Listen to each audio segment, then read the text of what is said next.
स्वच्छता दूतचे सुशांतजी घोडके सुद्धा या ठिकाणी अवेलेबल आहेत। सर्वात आधी स्वागत आहे आपलं प्राधान्य न्यूज मध्ये।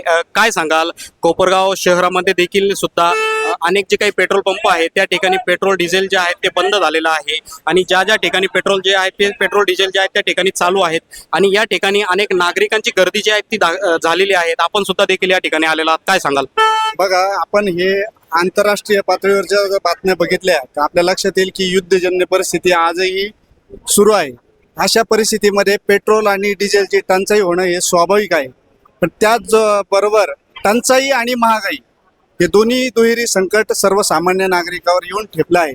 आपण बघितलं असेल त्या ठिकाणी बॅरलच्या रांगा होत्या, त्याच्यामध्ये जो आपला शेतकरी वर्ग आहे त्यांचं शेतीची कामं सुरू आहे आणि ती शेतीची कामं सुरू असताना पेट्रोल डिझेल अभावी त्यांचे जे काही अवजार असतील किंवा ट्रॅक्टर असतील ते त्या ठिकाणी बंद अवस्थेत आहे।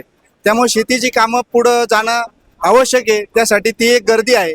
त्याचबरोबर आपण बघितलं नगर मनमाड हा महामार्ग आहे, या महामार्गावर शिर्डीसाठी येणाऱ्या भाविकांची सुद्धा मोठी गर्दी आहे आणि त्याचबरोबर इथले स्थानिक काही जे दुचाकी चारचाकी वाहणारे लोक आहेत त्यांना सुद्धा एक पेट्रोल आणि डिझेलची आवश्यकता आहे। अशा वेळेस माझं नागरिकांना आव्हान राहील की जेवढं आवश्यक आहे, जेवढी गरज आहे तेवढंच आपण पेट्रोल डिझेल वापरूया। पुढचं जे संकट आहे ते अतिशय कठीण असू शकतं अशी शक्यता आहे, पण आपण त्या संकटाला सामोरे जाताना जास्तीत जास्त पेट्रोल डिझेलची कशी बचत करता येईल, कारण कसं आहे, जसं जीवनावश्यक वस्तू अनेक गोष्टी असतात तसं तुम्ही पेट्रोल आणि डिझेल फार असं जीवनावश्यक करून घेण्यापेक्षा त्याच्यातून अजून काही पर्याय शोधता येईल का ते पण आपण शोधले पाहिजे।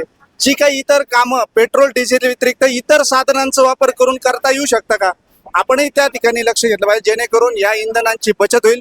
पुढे भविष्यामध्ये हे पेट्रोल डिझेल किती मिळेल, कमी कशा प्रमाणात मिळेल, किती दराने मिळेल हे अजूनही आपण सांगू शकत नाही। त्यामुळे आपण ही सगळी काळजी घेतली पाहिजे। या ठिकाणी बघितलं असेल आपण की अचानक लोक मोठ्या संख्येने एकत्र येतात आणि आपला प्रचंड प्रमाणावर उद्या जसं काही पेट्रोल डिझेल मिळणार नाही या पद्धतीने अनेक गोष्टी या ठिकाणी आपण साठा करून ठेवतात। हे अत्यंत मला सांगायला खेद वाटतो की असं आपण टाळलं पाहिजे।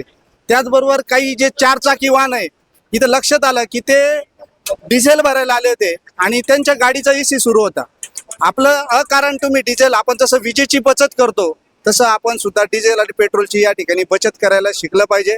आपल्या देशाचे नागरिक म्हणून आपलं हे कर्तव्य आहे की ही जी काही आपल्याला जी इंधनाची सामग्री म्हणजे पेट्रोल डिझेल गॅस हे जी काही गोष्टी आहे आपण इथून पुढच्या संकटाची ही नांदी समजून थोडंसं काळजीपूर्वक हाताळलं पाहिजे। त्याचबरोबर अनेक नागरिकांकडून सुद्धा आव्हान केलं जात आहे की जागतिक लेवलवरती सध्या पेट्रोल डिझेल जे असेल इंधनाचा जो तुटवडा जो आहे तो खरं तर निर्माण जो आहे तो झालेला आहे आणि त्याच अनुषंगानं काही नागरिकांना सुद्धा आव्हान जे आहे ते खरं तर केलं जात आहे की आपण पेट्रोल डिझेल जे आहेत ते जे काही ज्या ठिकाणी आवश्यक असेल त्याच ठिकाणी खरं तर वापरणं केलं पाहिजे असं